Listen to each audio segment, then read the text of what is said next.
नमस्कार, आज की बड़ी खबरों में आपका स्वागत है। मैं हूं आपके साथ अनु भारद्वाज और आप देख रहे हैं न्यूज गंगा।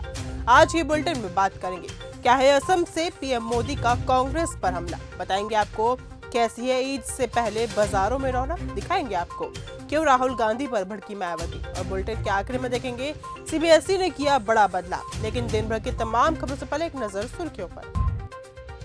सोनम वांगचुक की हिरासत तत्काल प्रभाव से हुई रद्द, गृह मंत्रालय का बड़ा फैसला।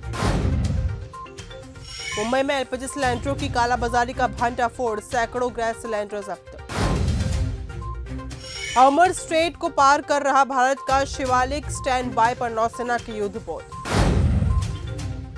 असम से पीएम मोदी का कांग्रेस पर हमला। प्रधानमंत्री मोदी ने शनिवार को असम के सिलचर में 23,500 करोड़ रुपए की विकास परियोजनाओं का लोकार्पण शुभारंभ किया। इस दौरान उन्होंने जनसभा को संबोधित करते हुए कांग्रेस पर बड़ा हमला बोला। प्रधानमंत्री मोदी ने कहा कि आजादी के बाद भी दशकों तक कांग्रेस सरकार रही, फिर भी बराक वैली के विकास को बढ़ावा देने के लिए कोई ठोस कदम नहीं लिया गया।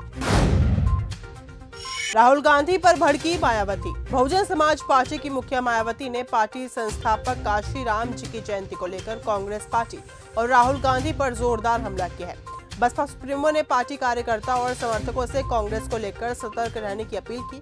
उन्होंने कहा कि कांग्रेस की दलित विरोधी सोच और मानसिकता की वजह से ही बसपा का गठन हुआ था। ईद से पहले बाजारों में रौनक। इबादत का जिक्र हो और टोपियों का ना हो, ऐसा मुमकिन नहीं। माह रमजान में हर रोजेदार के सर पर टोपी सजी नजर आ रही है। फैशन के इस दौर में टोपियां भी पीछे नहीं है और बाजार में एक से बढ़कर एक स्टाइलिश टोपियां मौजूद है जो बरबस की अपनी ओर खींच रही हैं। दिल्ली शराब घोटाला मामले में बड़ा अपडेट।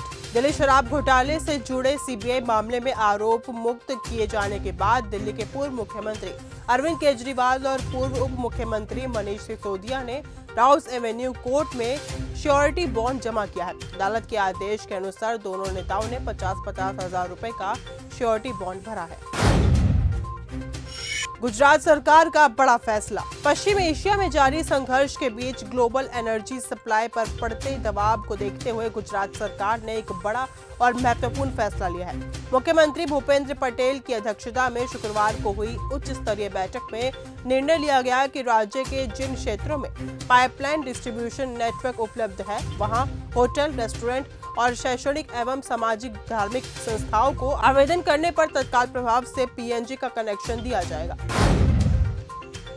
छात्रों को मार्शल आर्ट सिखाएंगे राहुल गांधी। देश की राजनीति के बीच एक अलग पहल करते हुए लोकसभा में नेता प्रतिपक्ष राहुल गांधी नॉर्थ ईस्ट के छात्रों को मार्शल आर्ट और आत्मरक्षा के गुर सिखाते हुए नजर आएंगे।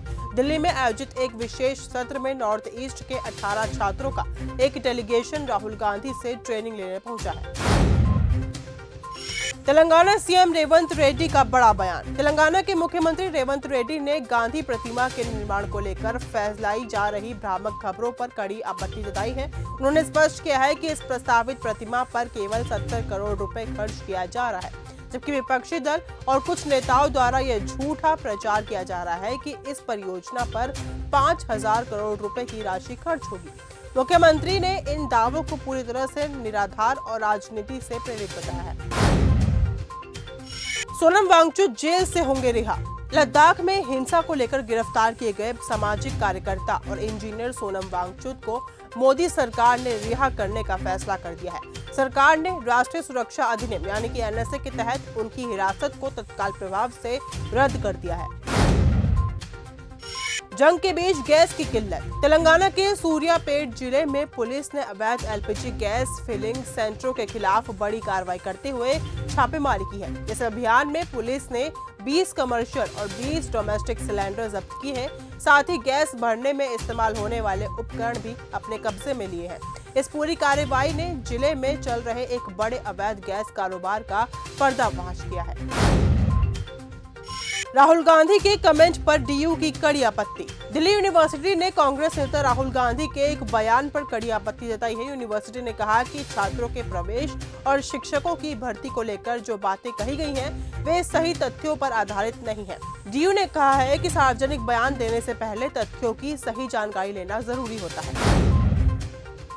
विजय के बेटे संजय ने मां को किया सपोर्ट। संगीता ने स्थलपति विजय के संग अपनी 27 साल की शादी को खत्म कर लिया है। रिपोर्ट्स के अनुसार जेसन संजय ने अपने नाम से पिता का सरनेम जानबूझकर हटा दिया। बता दें कि संदीप किशन की फिल्म सिग्मा से बतौर निर्देशक जेसन संजय फिल्म इंडस्ट्री में कदम रखने जा रहे हैं। सीबीएसई ने किया बड़ा बदलाव। सीबीएसई ने कक्षा 10वीं और 12वीं की बोर्ड परीक्षाओं में नकल रोकने के लिए एक बड़ा फैसला लिया है।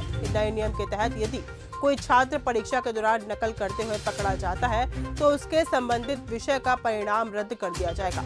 इतना ही नहीं, अब उस विषय को 6ठे या 7वें विषय के अंकों से बदलकर पास होने की सुविधा भी खत्म कर दी जाएगी। समंदर के नीचे ईरान का हथियारों का शहर। ईरान की सेना ने गुरुवार को दुनिया के सामने एक अहम जानकारी दी है। ईरान ने कहा है कि उसके पास सुसाइड ड्रोन बोट्स का एक बड़ा जखीरा है। इन्हें स्ट्रेट ऑफ हॉर्मुज़ में दुश्मन देशों को रोकने के लिए इस्तेमाल किया जा रहा है। ईरान के सरकारी टीवी चैनल ने एक फुटेज भी इसको लेकर जारी किया है। इसे एक अंडरग्राउंड परिसर में फिल्माया गया है। अधिकारी इसे मिसाइल शहर बताते हैं। उत्तर कोरिया ने जापान पर दागी मिसाइलें। उत्तर कोरिया ने शनिवार को एक संदिग्ध बैलिस्टिक प्रोजेक्टाइल दागकर एक बार फिर क्षेत्रीय सुरक्षा को लेकर चिंता बढ़ा दी है। ये लॉन्च ऐसे समय में हुआ जब कुछ दिन पहले ही देश के नेता किम जोंग उन ने अपने नए युद्धपोत से क्रूज प्रोजेक्टाइल टेस्ट की निगरानी की थी। इस कदम को एशिया प्रशांत क्षेत्र में बढ़ते सैन्य तनाव के बीच एक महत्वपूर्ण घटनाक्रम माना जा रहा है। खर्ग पर हमले के बाद ईरान गुस्से से लाल। अमेरिका और ईरान के बीच तनाव और बढ़ गया है। अमेरिकी राष्ट्रपति ट्रंप ने कहा कि अमेरिका सेना ने ईरान के खर्ग द्वीप पर जोरदार बमबारी की है। खर्ग द्वीप के सैन्य ठिकानों पर अमेरिका के हमलों के बाद ईरान ने कड़ी प्रतिक्रिया दी है। ईरान के खातम अल अबिया सेंट्रल हेडक्वार्टर के एक प्रवक्ता ने कहा है कि अगर ईरान के तेल, आर्थिक या ऊर्जा ठिकानों पर हमला किया गया तो ईरान तुरंत जवाब देगा।